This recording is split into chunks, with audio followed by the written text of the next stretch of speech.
আসসালামু আলাইকুম সবাইকে স্বাগতম জানাচ্ছি পড়ালেখার আজকের এই মেগা ম্যারাথন ক্লাসে অর্থনীতি। তো মেগা ম্যারাথন ক্লাসে আমরা অলরেডি আমাদের যে সেকেন্ড পেপারে চ্যাপ্টার 2, 3, 4 আমরা কমপ্লিট করে ফেলেছি। আজকে আমরা চ্যাপ্টার 7 আলোচনা করব। হ্যাঁ, তো সবাই একটু মানে আমাদের সাথে একটু যুক্ত হয়ে যাও এবং আমাকে ঠিকঠাক মতো শুনতে দিতে পারছি না জানাও, এবং ক্লাসটা একটু শেয়ার করে দিবা। আমিও ক্লাসটা একটু শেয়ার করে দিচ্ছি তোমাদের সাথে যাতে সবাই যুক্ত হয়ে যেতে পারে। ঠিক আছে, আমিও তোমাদের সাথে ক্লাসটা একটু শেয়ার করে দিচ্ছি। সো সবাই একটু দ্রুত করে জয়েন করে ফেলো, বন্ধুবান্ধব যারা আছে তাদেরকে একটু শেয়ার মেনশন করে দাও। হ্যাঁ, তো আমরা পড়বো যেটা সেটা হচ্ছে আজকে সেকেন্ড পেপারের চ্যাপ্টার 7, অর্থাৎ যে মুদ্রাস্ফীতি চ্যাপ্টারটা, এই চ্যাপ্টারটা আমরা আজকে আলোচনা করবো। এটা খুবই খুবই খুবই খুবই গুরুত্বপূর্ণ চ্যাপ্টার, কারণ এই চ্যাপ্টার নিয়ে তোমাদের ভয়ের কোনো শেষ নাই, এই চ্যাপ্টার নিয়ে তোমাদের সমস্যার কোনো শেষ নাই। সো এই একটা চ্যাপ্টার তুমি যদি ভালো করে কমপ্লিট করতে পারো, 2টা সিকিউ তো কম্পালসারি থাকবে, পাশাপাশি মিনিমাম তোমার এই একটা অধ্যায় থেকে 7 থেকে 8টা এমসিকিউ থাকবে। হ্যাঁ, 6 থেকে 7টা ধরতে পারো, 6 থেকে 7টা এমসিকিউ তুমি তো কম্পালসারি পাবা। তার মানে এই একটা অধ্যায় পড়লেই কিন্তু তুমি প্রায় 26-27 মার্কস কিন্তু তুমি কনফার্ম করতে পারবে। সো সবাই একটু দ্রুত করে জয়েন করে ফেলো, বন্ধুবান্ধব যারা আছে তাদেরকে শেয়ার মেনশন করে দাও। হ্যাঁ, যারা বন্ধুবান্ধব আছে তাদেরকে একটু শেয়ার মেনশন করে দাও। আমরা সবাই আজকে মজা করে এই চ্যাপ্টারটা আমরা আজকে আলোচনা করব। ঠিক আছে, ওকে। আমাদের সাথে মেহেদি হাসান আছে, সালাম দিয়েছে। আমাদের সাথে রয়েছে ঋতু, মুদ্রাস্ফীতি। ওকে, তারপর ঐশী আছে, নমস্কার স্যার। নমস্কার। আমাদের সাথে রয়েছে জামিলা আক্তার, সালাম দিয়েছে। ওয়ালাইকুম সালাম। সঞ্জিদা খান আছে, সালাম দিয়েছে। এই চ্যাপ্টারটা তোমাদের কাছে কঠিন মনে হলেও আমি তোমাদেরকে বলবো আমাকে একটু সময় দাও। যদি তোমরা বলো যে স্যার আমি আপনাদেরকে 2 ঘন্টা, স্যার আপনাকে আমি 2 ঘন্টা সময় দিব, হ্যাঁ আমি আপনাকে 2 ঘন্টা সময় দিব, 2 ঘন্টা সময়, ঠিক আছে, তাহলে তোমাদেরকে আমি একদম ডিটেলসে সুন্দর করে বোঝাতে পারবো চ্যাপ্টারটা। আবার তুমি যদি বলো যে না স্যার আমাদের এত সময় নাই, আমাকে কোনোভাবে বুঝাই দেন, ঠিক আছে, তাহলে আমাকে 1 ঘন্টা 30 মিনিট সময় দিও। ঠিক আছে, 30 মিনিট সময় দাও। ঠিক আছে, এইটুক সময় আমাকে দাও, 2 ঘন্টা অথবা 1 ঘন্টা 30 মিনিট সময় দাও। ইনশাআল্লাহ তোমাদের এই চ্যাপ্টারে আর কোনো প্রবলেম থাকবে না, কোনো সমস্যা থাকবে না। ঠিক আছে, জাস্ট এইটুকু সময় আমাকে দাও, 1.5 থেকে 2 ঘন্টা সময় আমাকে দিবা। আমি তোমাদেরকে বলতেছি এই চ্যাপ্টারে তোমাদের কারো কোনো আর প্রবলেম থাকবে না। ওকে, মেহরাজ বলছে 2:30 থেকে অপেক্ষায় ছিলাম। মোমো রে আছে, কেমন আছেন ভাইয়া? আলহামদুলিল্লাহ ভালো আছি। লাইভে জোয়ার অ্যাড আসে কেন? এটা তো আমরা কন্ট্রোল করি না। হ্যাঁ, সো কন্ট্রোলটা তো ফেসবুক থেকে করা হয়। ঠিক আছে, তারপর হচ্ছে লামিয়া জাহান বলছে আমাদেরকে সালাম দিয়েছে। হৃদয় রয়েছে, নামটা ইন্টারেস্টিং, কিসের নাম বাবা? তারপর হচ্ছে ঐশী রয়েছে, ভাইয়া কালকের ক্লাসের পিডিএফ দিলেন না তো? আচ্ছা, ওটা আমরা কালকে দিতে ভুলে গিয়েছি, অফিস থেকে চলে গিয়েছিলাম। সো পিডিএফ তোমাদেরকে একটু পরে দিয়ে দিবে। ঠিক আছে, কালকের ক্লাসের পিডিএফটা একটু পরে তোমরা পেয়ে যাবা, এটা নিয়ে টেনশন করার কোনো দরকার নাই। একটু পরে আমরা পিডিএফটা দিয়ে দিচ্ছি। সো আমরা একটু ক্লাসটা শেয়ার করে দিব, কেমন? রানু আছে আমাদের সাথে। আমি এই অধ্যায়টার জন্যেও করি নাই এখন, আচ্ছা জীবনেও করি নাই, এখন এই অধ্যায়টা করে ঠিক হবে? হ্যাঁ অবশ্যই, তুমি একটু ওয়েট করো, আমাকে একটু সময় দাও, এই সময়টা আমাকে দাও, 1.5 থেকে 2 ঘন্টা আমাকে সময় দাও, তুমি নিজেই পারবা এই অধ্যায়। ঠিক আছে, তোমার কাছে একদম সহজ মনে হবে। ওকে, তাহলে আমাকে একটু সময় দিতে হবে, ক্লিয়ার? একটু সময় আমাকে দিতে হবে, ইনশাল্লাহ কারো কোনো প্রবলেম থাকবে না, ইনশাল্লাহ। এইটুকু আমার উপর ভরসা রাখতে পারো।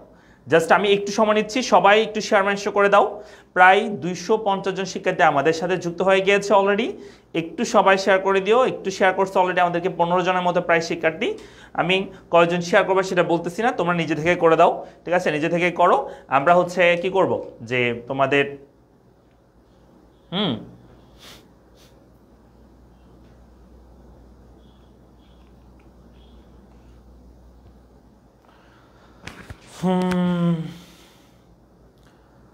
স্যার আমার ক্লাস পড়েন না কেন? আচ্ছা, তোমার কমেন্ট পড়তেছি না যে, আহমেদ কমেন্ট পড়ে দিলাম, যাও।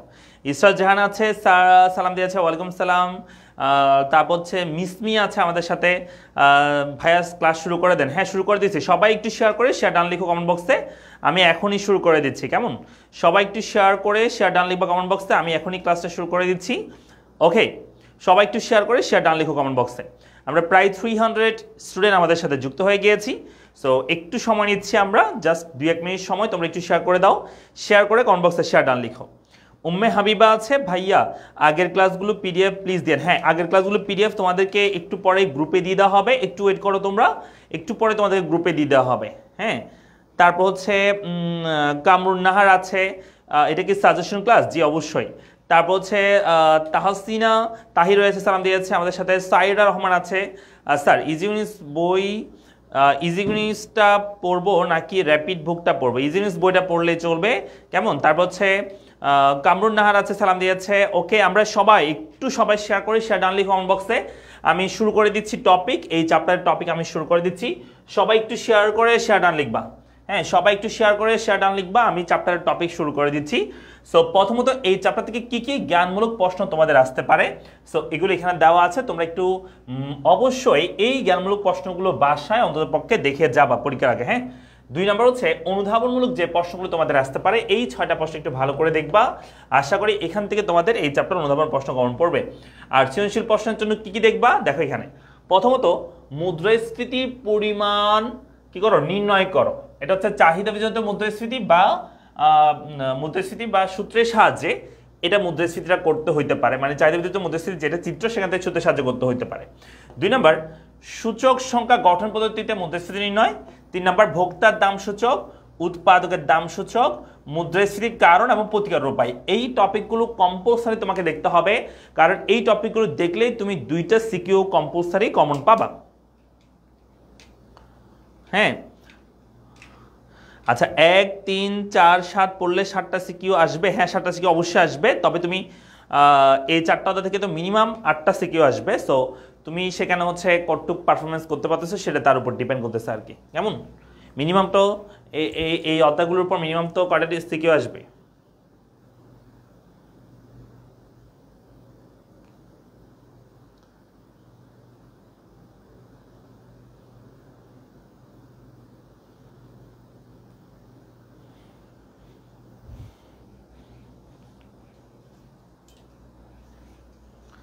ওকে ভাই, ইংরেজি ক্লাস নিবেন কবে? ইংরেজি ক্লাস তো পরীক্ষা হয়ে গেছে 25-এর, 26-এর জন্য নতুন ক্লাস আসবে, একটু কয়েকদিন পরে নতুন ক্লাস আসবে। হ্যাঁ, তোমরা সেগুলো পেয়ে যাবা, কয়েকদিন পরে নতুন ক্লাস আসবে। আমরা একটু নেটটা মনে হয় একটু ডিস্টার্ব করতেছে।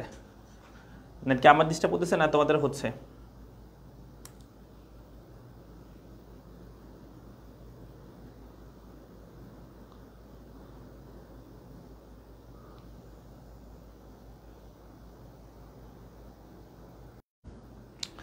আশা করি এখন নেট ঠিক থাকবে। আমরা একটু নেটটা ঠিক করে নিলাম।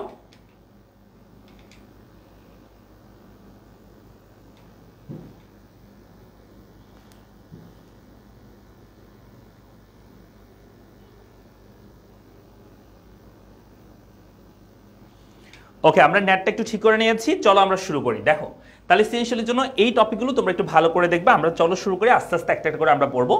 প্রথমত এই চ্যাপ্টারের এখানে একটা আছে যে মানে এই চ্যাপ্টারে আমরা এখন টপিকে চলে যাচ্ছি। প্রথমত মুদ্রাস্ফীতি কাকে বলে? হ্যাঁ, এই সংজ্ঞাটা এখানে আছে, মুদ্রাস্ফীতি বলতে কাকে বোঝায়। তো এই সংজ্ঞাটা আমি একটু পরে বলতেছি। এই সংজ্ঞা বোঝার আগে আমাদেরকে কয়েকটা জিনিস বুঝতে হবে। প্রথমত যেটা সেটা হচ্ছে দাম। কোন একটা নির্দিষ্ট দ্রব্যের দাম বলতে আসলে কি বোঝানো হয় সেটা তোমাদের একটু বুঝতে হবে। দাম মানে হচ্ছে ইন্ডিভিজুয়াল একটা দ্রব্যের দাম। যেমন আমি যদি বলি 1 কেজি চালের দাম হচ্ছে 80 টাকা, আমি যদি বলি 1 কেজি তেলের দাম হচ্ছে 100 টাকা, হ্যাঁ, এগুলো সবগুলো হচ্ছে ইন্ডিভিজুয়াল একটা দ্রব্যের দাম। মনে করো আমি বলতেছি 1 কেজি লবণের দাম হচ্ছে 50 টাকা। এগুলো সবগুলো হচ্ছে দাম, ইন্ডিভিজুয়াল দ্রব্যের দাম। হ্যাঁ, এগুলোকে আমরা দাম বা প্রাইস বলে থাকি। আর আমি যদি সবগুলো যোগ করে দিই তাহলে এটার সাথে এটা যোগ করে আনসার হবে কত? 180, তারপর হবে 230। এই যে 230 টাকা, এটাকে আমরা বলতে পারি মোট দাম, তাই না? মোট দাম বলতে পারি।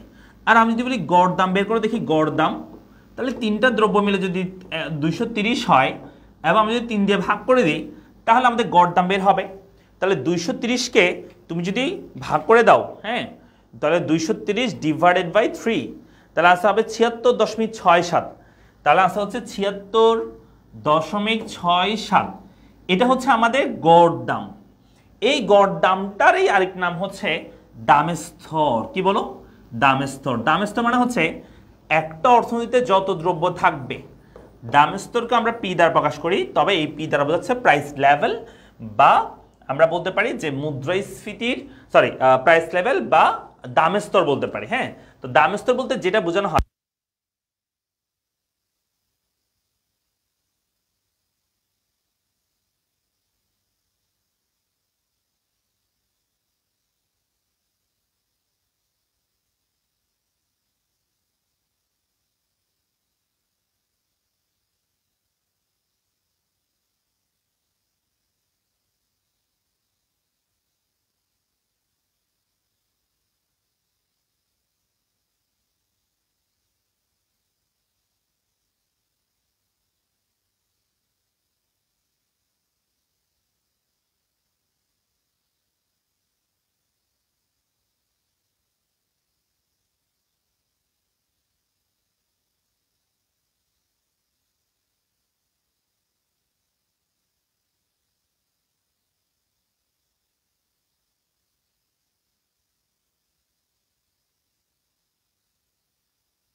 সাউন্ড ডিস্টার্ব করতেছে এটা,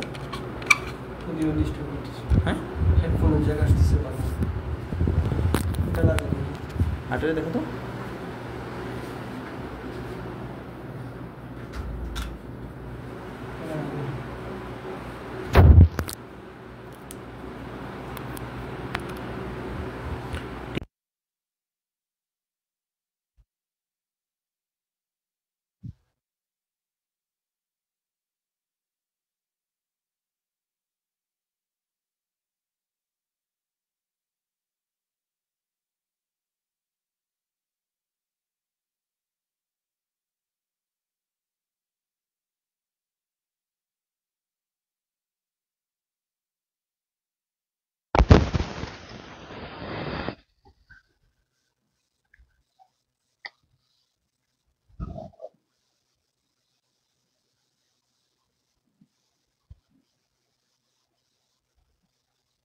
একটু সবাই দেখো তো, একটু সবাই।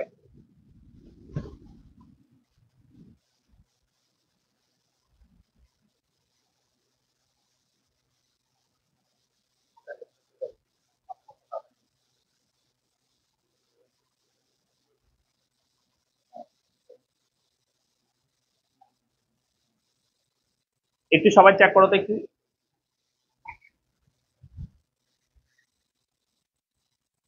একটু সবাই চেক করে দেখো তো সাউন্ড ঠিক আছে কিনা।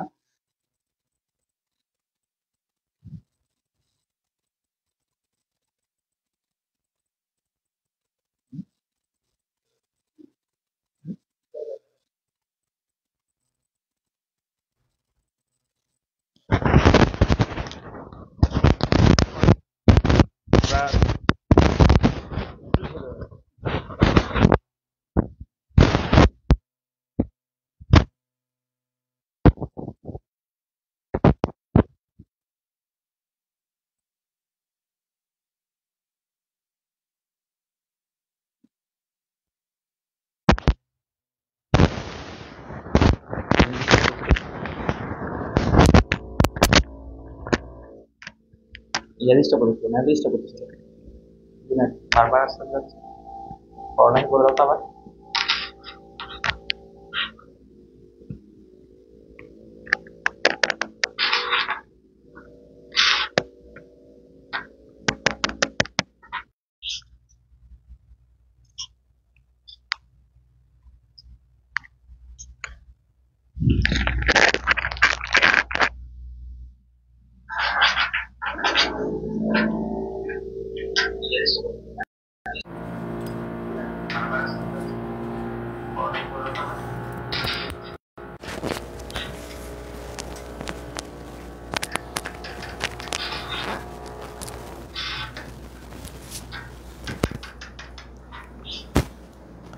সবাই একটু চেক করে দেখো তো এখন ঠিক আছে লাগাইছো এটা লাগাইছো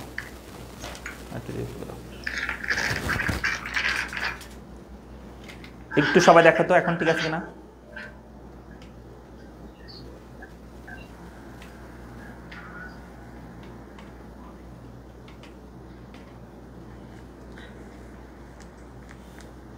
একটু সবাই দেখো তো এখন ঠিক আছে কিনা সাউন্ড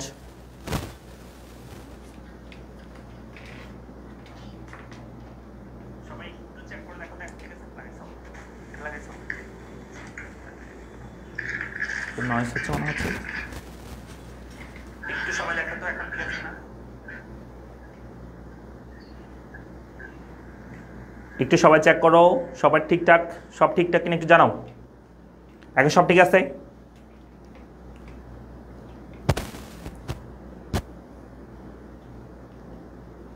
সব ঠিক আছে hello 1 2 3 4 hello hello hello hello hello 1 2 3 4 hello hello hello hello 1 2 3 4 hello hello 1 2 3 4 hello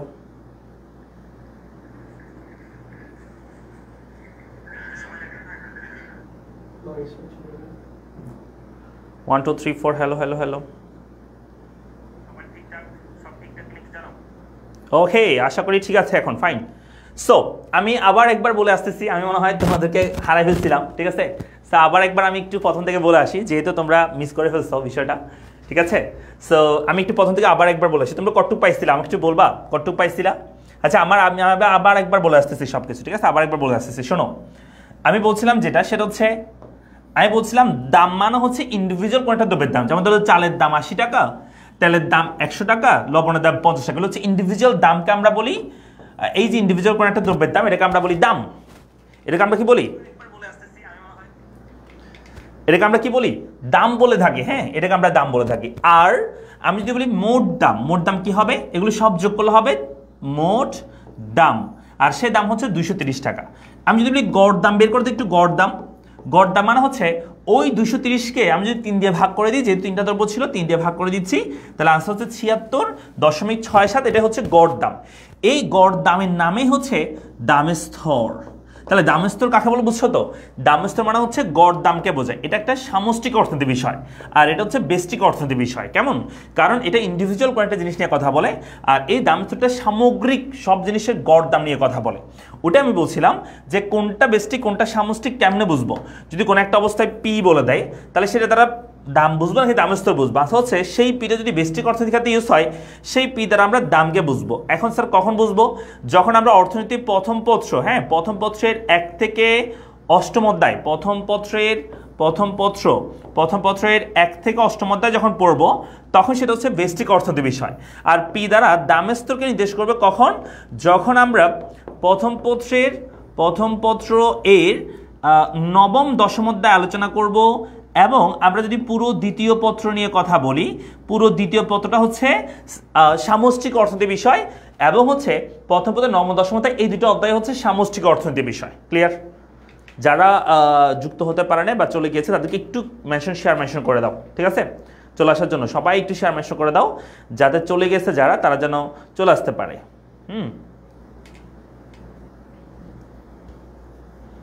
okay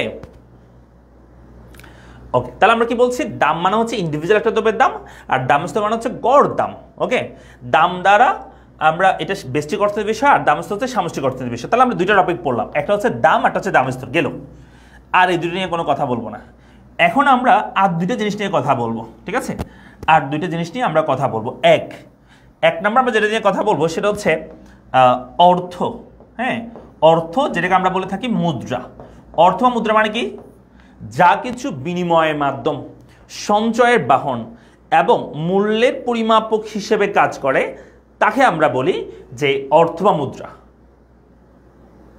তাহলে কি বলেছি যা কিছু বিনিময়ের মাধ্যম সঞ্চয়ের বাহন এবং মূল্যের পরিমাপক হিসেবে কাজ করে তাকে আমরা বলি অর্থ বা মুদ্রা বলে থাকি কেমন তাহলে যা কিছু বিনিময়ের মাধ্যম সঞ্চয়ের বাহন অর্থাৎ যেমন আমি বলতে পারি টাকা এই টাকা দিয়ে আমরা যে কোনো জিনিস কি করতে পারি বিনিময় করতে পারি টাকার বিনিময়ে আমরা যে কোনো জিনিস কিনতে পারি তাই না সঞ্চয়ের বাহন আমরা টাকা কিন্তু সঞ্চয় করে থাকি এবং কি যে মূল্যের পরিমাপক, আমরা কোনো একটা জিনিসকে মূল্যায়ন করি, আমরা বলি যে এই কলমের দাম 50 টাকা, এই স্মার্ট বোর্ডের দাম 5 লাখ টাকা, হ্যাঁ, এই ঘড়ির দাম 1000 টাকা। তাহলে এইভাবে কোনো একটা জিনিসকে আমরা যখন মূল্যায়ন করি তখন আমরা টাকায় কনভার্ট করে বলি, তাই ওই টাকাটাকে আমরা অর্থ বা মুদ্রা বলে থাকি। তাহলে অর্থ মুদ্রা মানে কি, যা কিছু বিনিময়ের মাধ্যম, সঞ্চয়ের বাহন এবং মূল্যের পরিমাপক হিসেবে কাজ করে, টাকা আমরা অর্থ বা মুদ্রা বলে থাকি। এখন দেখো এটার আবার মূল্য আছে, যেটাকে আমরা বলি অর্থের মূল্য, বা এটাকে আমরা বলতে পারি অর্থের মূল্য বা মুদ্রার মূল্য বলতে পারো। হ্যাঁ, এটাকে আমরা বলে থাকি ভ্যালু অফ মানি। কি বলে থাকি এটাকে আমরা? Value of money. Value of money, এই ভ্যালু অফ মানিকে আমরা বলে থাকি শর্টকাটে ভিএম। হ্যাঁ, অর্থের মূল্য ছাড়া আবার কি জিনিস? আমরা বলতে পারি এই কলমের মূল্য 100 টাকা, কিন্তু 100 টাকার মূল্য আবার কি? 100 টাকার কি কোনো আবার মূল্য আছে? আছে। সেটা কি জানো? 100 টাকা দিয়ে তুমি যে পরিমাণ পণ্য বা সেবা সামগ্রী কিনতে পারবা, সেটা হচ্ছে ওই 100 টাকার মূল্য। তাহলে কি বলেছি? 100 টাকার মূল্য হচ্ছে 100 টাকা দিয়ে তুমি যে পরিমাণ পণ্য বা সেবা সামগ্রী কিনতে পারবা, সেটাই হচ্ছে ওই 100 টাকার মূল্য। ক্লিয়ার?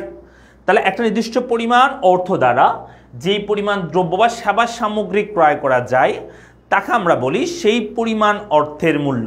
ক্লিয়ার? তাহলে কি বলেছি? অর্থের মূল্য মানে কি, একটা মনে করো 10 টাকার নোট, এই 10 টাকার নোট দিয়ে তুমি যত কিছু কিনতে পারবা সেটাই হচ্ছে ওই 10 টাকার মূল্য। বুঝা গেছে? তাহলে এটা নির্দিষ্ট অর্থ দ্বারা যে পরিমাণ পণ্য বা সেবা সামগ্রী ক্রয় করা যায়, তাকে আমরা বলি সেই পরিমাণ অর্থের মূল্য। এই অর্থের মূল্য বের করার একটা সূত্র আছে, যেটাকে আমরা বলি ভিএম সমান 1/P। এখন তোমরা আমাকে বলো, এই সূত্রের মধ্যে ভিএম মানে ভ্যালু অফ মানি, 1 মানে তো 1, আর পি মানে এখানে কি বোঝাচ্ছে বলো তো একটু? পি মানে কি বোঝায়? দাম নাকি দামের স্তর, কোনটা হবে? আমরা পড়তেছি কোন পেপার? Second paper. তো এখানে যেহেতু পি আসছে, ওই পি দ্বারা কি বোঝাবে একটু বলো তো? ওই পি দ্বারা আমরা কি বুঝবো এখানে?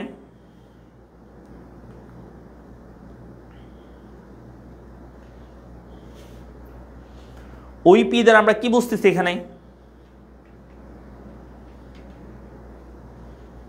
ওই পি দ্বারা আমরা এখানে দামের স্তর বুঝবো। দামের স্তর, দামের স্তর মানে হচ্ছে গড় দাম। হ্যাঁ, একটা জিনিসপত্রের গড় দাম। ওকে, তাহলে অর্থের মূল্য আমরা বের করার চেষ্টা করি। চলো আমরা একটা ম্যাথ করি। হ্যাঁ, ম্যাথ করে আমরা এটা বের করার চেষ্টা করব, অর্থের মূল্য আমরা নির্ণয় করব। তা আমাদের একটা মনে করো পরীক্ষার মধ্যে ম্যাথ দেওয়া আছে। কেমন কি দেওয়া আছে? আমাদের একটা এক্সাম্পল দেওয়া আছে। সো এক্সাম্পলটা এরকম বলেছে আমাদেরকে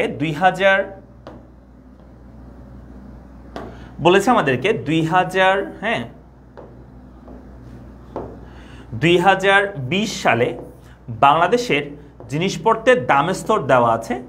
সো দামের স্তর দেওয়া আছে তোমার মনে করো যে 100। হ্যাঁ, আবার 2021 সালে ওই জিনিসপত্রের দামের স্তর, একটা দ্রব্যের দামও থাকতে পারে অথবা দামের স্তর বলা থাকতে পারে, 200 হয়ে গিয়েছে। আমাদের যদি বলে 2020 সালে দামের স্তর যদি 100 হয়, অর্থের মূল্য কত হবে? অর্থের মূল্য, যেটাকে আমরা বলে থাকি ভিএম, ভ্যালু অফ মানি, তাহলে সেটা কত হবে? দামের স্তর যদি 100 হয়, ভিএম হবে 1/P। তাহলে আমাদের আনসার হবে 1/100। তাহলে আমাদের আনসার দাঁড়াবে 0.01। আবার আমি যদি বলি যে দামের স্তর যদি 200 হয়, অর্থের মূল্য একটু বের করো। অর্থের মূল্য যদি আমরা বের করতে চাই তাহলে কেমন হবে? আমরা দামের স্তর 200 হলে অর্থের মূল্য বের করব। হ্যাঁ, অর্থের মূল্য যেটাকে আমরা বলি ভিএম, সো সেটা হচ্ছে 1/P, অর্থাৎ 1/ এখন হবে 200। আগে যেটা 100 ছিল, এখন সেটা কত লিখতেছি আমরা? 200। তাহলে আনসারটা কি হবে? আনসার হচ্ছে 0.0. হ্যাঁ, এটাকে আমরা লিখবো এরকম 0.005। তাহলে আমাকে তোমরা বলো, দামের স্তর 100 হলে অর্থের মূল্য 0.01, দামের স্তর 200 হলে অর্থের মূল্য হয়ে আছে 0.005, তাই তো? তাহলে দামের স্তর বৃদ্ধির ফলে, বৃদ্ধি পাইছে না? হ্যাঁ, 100 থেকে 200 হয়েছে। দামের স্তর বৃদ্ধির ফলে অর্থের মূল্য বৃদ্ধি পেয়েছে নাকি হ্রাস পেয়েছে? আনসার করো দেখি। দামের স্তর বৃদ্ধির ফলে অর্থের মূল্য বৃদ্ধি পেয়েছে নাকি হ্রাস পেয়েছে? কোনটা হয়েছে একটু বলতে হবে। দামের স্তর বৃদ্ধির ফলে অর্থের মূল্য বৃদ্ধি পেয়েছে না হ্রাস পেয়েছে? অনেকে দেখে বলবে স্যার এখানে তো 1, এখানে 5, তার মানে বৃদ্ধি পাইছে মনে হয় না? স্থানীয় মান দেখবা, হ্যাঁ, কোন জায়গায় আছে। এটার পরে কিন্তু আমরা চাইলে এখানে মনে 1 দিতে পারি, 0 দিতে পারি চাইলে। হ্যাঁ, 1-এর পরে দশমিকের পরে কোনো সংখ্যার পরে 0 দেওয়া যায়। এটা যত তার অর্ধেক হচ্ছে এটা। তার মানে দামের স্তর বৃদ্ধি পেলে অর্থের মূল্য কি পায়? হ্রাস পায়। দামের স্তর বৃদ্ধি পেলে অর্থের মূল্য হ্রাস পায়। এই কথাটা মনে থাকবে। তাহলে কি বলেছি? দামের স্তর বৃদ্ধি পেলে অর্থের মূল্য কি পাবে? হ্রাস পাবে। এই যে দামের স্তর বৃদ্ধির ফলে, মানে এটাকে আবার ক্রমাগত বলবা, ক্রমাগত এই জন্য বলতেছি কারণ শুধু একবার বৃদ্ধি পেয়ে আবার যদি কমে যায় দামের স্তর তাহলে হবে না, ক্রমান্বয়ে বাড়তে থাকতে হবে, হ্যাঁ, বা দীর্ঘকাল ধরে বাড়তে থাকতে হবে। সো ক্রমাগত দামের স্তর বৃদ্ধির ফলে অর্থের মূল্য হ্রাস পাওয়াকে আমরা বলে থাকি ইনফ্লেশন বা মুদ্রাস্ফীতি। তাহলে ইনফ্লেশন বিষয়টা বুঝতে পারছি আমরা, মুদ্রাস্ফীতি কাকে বলে বুঝতে পারছি। এটা একদম সহজ কথা, চিন্তা করে দেখো। আগে একটা চিপসের দাম ছিল 10 টাকা। একটা চিপসের দাম মানে হচ্ছে জিনিসপত্রের দাম ছিল 10 টাকা, হ্যাঁ, 10 টাকা দিয়ে তুমি একটা চিপস কিনতে পারতাম। ওই চিপসের দাম যদি 20 টাকা হয়ে যায় তাহলে আগে 10 জন একটা চিপস কিনতো, 10 জন মিলে। এখন 20 জন মিলে একটা চিপসে কিনতেছে। তার মানে ওই মানুষগুলোর ভ্যালু কমে গেছে না, মূল্য কমে গেছে না? কারণ আগে 10 জনে যে কাজ করতে এখন 20 জন মিলে সেম কাজ করতেছে। 10 টাকায় আগে একটা চিপস পাওয়া যেত, এখন 20 টাকা একটা চিপস পাওয়া যাচ্ছে। তার মানে ওই টাকার মূল্য কমে গেছে। এটাকে আমরা বলি ইনফ্লেশন বা মুদ্রাস্ফীতি। তাহলে ক্রমাগত দামের স্তর বৃদ্ধির ফলে অর্থের মূল্য হ্রাস পাওয়াকে আমরা কি বলবো? মুদ্রাস্ফীতি বলবো। পারবো? তাহলে ক্রমাগত দামের স্তর বৃদ্ধির ফলে অর্থের মূল্য হ্রাস পাওয়াকে মুদ্রাস্ফীতি বলে। এই হচ্ছে আমাদের কি মুদ্রাস্ফীতির সংজ্ঞা। তাহলে ক্রমাগত দামের স্তর বৃদ্ধির ফলে অর্থের ক্রয় ক্ষমতা বা অর্থের মূল্য হ্রাস পাওয়াকে মুদ্রাস্ফীতি বলা হয়ে থাকে। ক্লিয়ার? সবাই পারবো মুদ্রাস্ফীতি কাকে বলে? আর মুদ্রা সংকোচন তো অপোজিট কথা। অপোজিট কি? ক্রমাগত দামের স্তর হ্রাসের ফলে অর্থের মূল্য বৃদ্ধি পাওয়াকে মুদ্রা সংকোচন বলবো। তাহলে কি বলছি? ক্রমাগত দামের স্তর হ্রাসের ফলে অর্থের মূল্য বৃদ্ধি পাওয়াকে মুদ্রা সংকোচন বলবো। হয়েছে?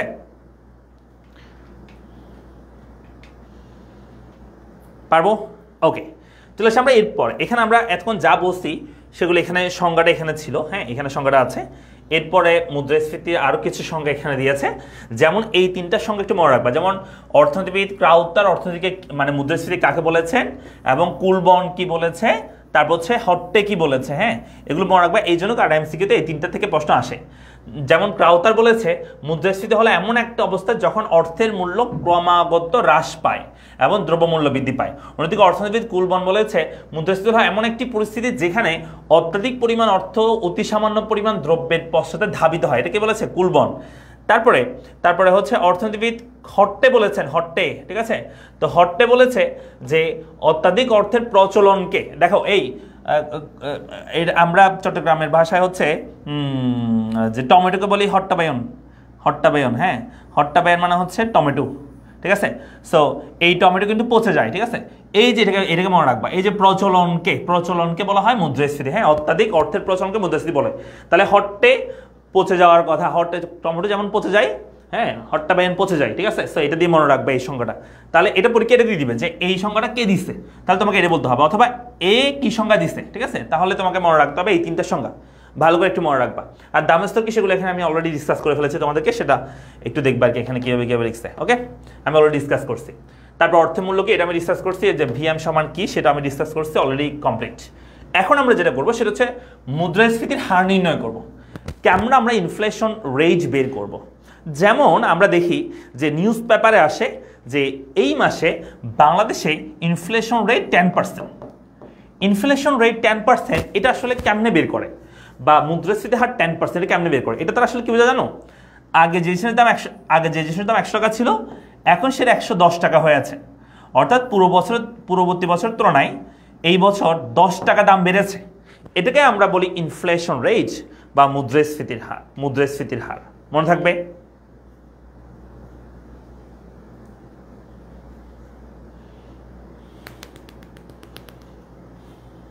ওকে, জাস্ট এই তিনটা নাম মুখস্থ বলতে ওইটার সংজ্ঞাগুলো মনে রাখবা, রিলেট করার চেষ্টা করবা, পরীক্ষা আসলে এমনিতে পারবা, অপশন থাকবে তো তুমি পারবা, কয়েকবার চেষ্টা করলে তুমি পারবা, হ্যাঁ। আচ্ছা, তাহলে আমরা এখানে একটা সূত্র দেখতে পাচ্ছি। প্রথমত মুদ্রাস্ফীতি বের করার প্রথম যে সূত্রটা সেটা আমি একটু লিখে দিচ্ছি এখানে। তাহলে মুদ্রা এই যেখানে আছে, মুদ্রাস্ফীতির হার বের করার যে সূত্র সেটা হচ্ছে PT minus 1 divide by PT minus 1। সূত্র দেখে ভয় পাওয়ার দরকার নেই, এটা আহামরি কিছু না, হ্যাঁ। আর একটু সহজ করে দিই, এই সূত্রটা আরও 3 ভাবে লেখা যাবে। কি? PN minus P0 divided by divided by P0 into 100। হ্যাঁ, এভাবে আমরা লিখতে পারি। ও আচ্ছা, এখানে 100 লিখি না, 100 এখানে লিখতে হবে 100। এভাবে আমরা চাইলে সূত্রটা লিখতে পারি।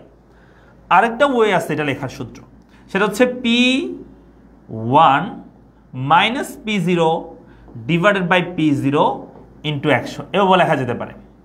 আরেকটা সূত্র আছে, সেটা হচ্ছে P2 minus P1 divided by P1 into 100, এই সূত্র আমরা লিখতে পারি। তার মানে আমরা মুদ্রাস্ফীতির হার বের করার জন্য 4টা সূত্র এখানে লিখেছি, যে কোনো একটা তুমি লিখতে পারবা, কোনো সমস্যা নাই। তো এটা মনে রাখার ওয়ে আমি বলতেছি। আগে তুমি এখানে একটা এক্সাম্পল দিচ্ছে, এই এক্সাম্পলটা একটু তুমি আগে পড়ো। বুঝতে, 2020 সালে প্রতি কেজি কাঁচা বাদামের দাম 100 টাকা। এরকম ইন্ডিভিজুয়াল একটা দ্রব্যের দামও বলতে পারে। জানা খুলতা, এটা খোলো খোলো।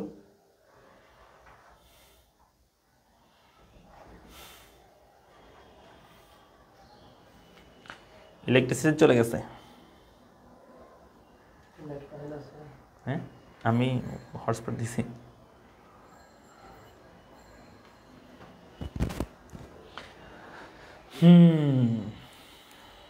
কি যন্ত্রণায় পড়ে গেলাম, মানে কয়েকদিন ধরে এত ডিস্টার্ব করতেছে, মানে বলার মতো না।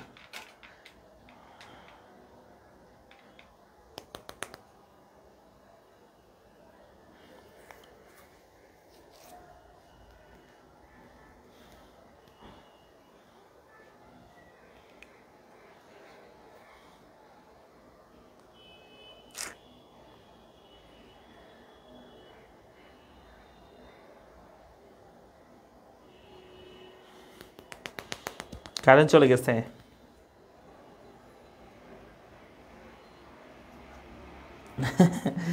বারবার সাথে পড়ালেখা করবার কারো পাই না, তাই না?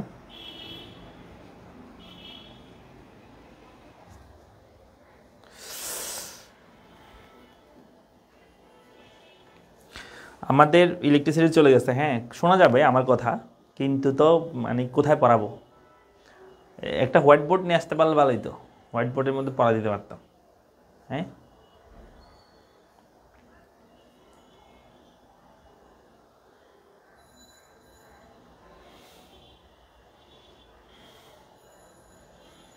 মানে অনেক বেশি ইলেকট্রিসিটি ডিস্টার্ব করতেছে, বুঝছো, কয়েকদিন ধরে আর কি। আইপিএসটা, আমাদের আইপিএসটা মানে এই আমি সময় পাচ্ছি না ঠিক করার জন্য। আমাদের আইপিএসটা একটু কী হয়ে গেছে, লো, মানে ব্যাটারি মনে হয় ইয়া হয়ে গেছে, লো হয়ে গেছে, ডাউন হয়ে গেছে, যার কারণে কোনোভাবে কি হচ্ছে না, স্টার্ট হচ্ছে না। হ্যাঁ, তো এটার জন্য ডাক্তার দেখাইতে হবে, ডাক্তার, বুঝছো।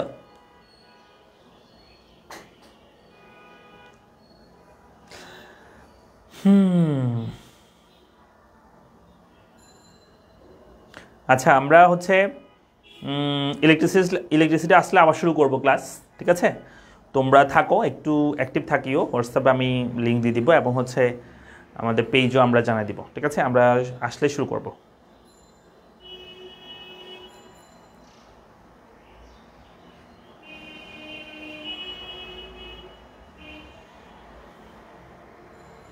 আমরা ইলেকট্রিসিটি আসলে ক্লাস শুরু করবো ইনশাল্লাহ।